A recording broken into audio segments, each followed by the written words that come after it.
Sometimes এমন হয় না যে কিছু খেতে ইচ্ছা করতেছে বাট একদমই রান্না করতে ইচ্ছা করতেছে না, তাদের জন্য একটি ফাঁকিবাজের recipe garlic herb bake chicken and it's so easy to make, I promise. আর এই সব কিছু রেডি করতে 6 to 7 মিনিটস টাইম লাগবে। যা যা লাগছে এটা বানাতে আমি চিকেনের 2টা লেগ পিস নিয়েছি। আপনারা চাইলে চিকেনের যে কোনো পিস নিতে পারেন। এখানে মিডিয়াম সাইজের একটা আমি অনিয়ন নিয়েছি আর একটা বড় সাইজের হলো গার্লিক নিয়েছি। এটা আমি গ্রেটার দিয়ে গ্রেট করে নিচ্ছি। তারপর এখন আমি অনিয়ন অ্যান্ড গার্লিকটাকে এখানে অ্যাড করে দিব।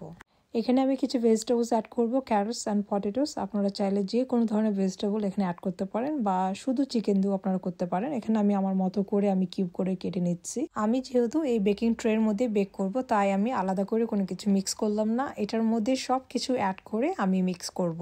এখন আমি এখানে সব সিজনিংগুলো অ্যাড করে দিব। ফার্স্টে all purpose seasoning, chicken seasoning, তারপর mix herbs, black pepper and peri peri mix. আপনারা চাইলে আরও ডিফারেন্ট ধরনের স্পাইসি অ্যাড করতে পারেন, কমিয়ে বাড়িয়ে। তারপর এখানে অলিভ অয়েল অ্যাড করে দিলাম অ্যান্ড স্বাদ মতো লবণ। আপনারা যে কোনো ধরনের অয়েল ইউজ করতে পারবেন। আর এখানে একটা মিডিয়াম সাইজে পুরো একটা লেমন আমি স্কুইজ করে দিলাম।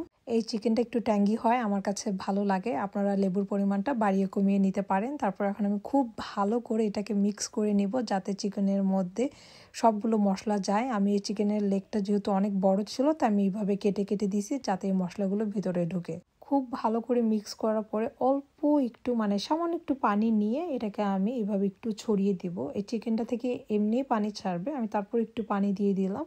আপনারা চাইলে পানিটা অ্যাভয়েড করতে পারেন। এখন আমি এটাকে বেক করতে দিব 180 ডিগ্রিতে রেখে। এটাকে আমি 1 ঘন্টার জন্য বেক করব। কোনো ধরনের ফয়েল পেপার দিয়ে এটাকে আমি ঢাকবো না, বাট মাঝখানে আমি একবার এটাকে উল্টিয়ে দিব যাতে দুই পাশে খুব ভালোভাবে এটা বেক হয়। এই যে দেখেন চিকেনটা একদমই রেডি, কি পরিমাণ জুসি লাগতেছে দেখতে। এখন আমি প্লেটের মধ্যে সার্ভ করে নিব।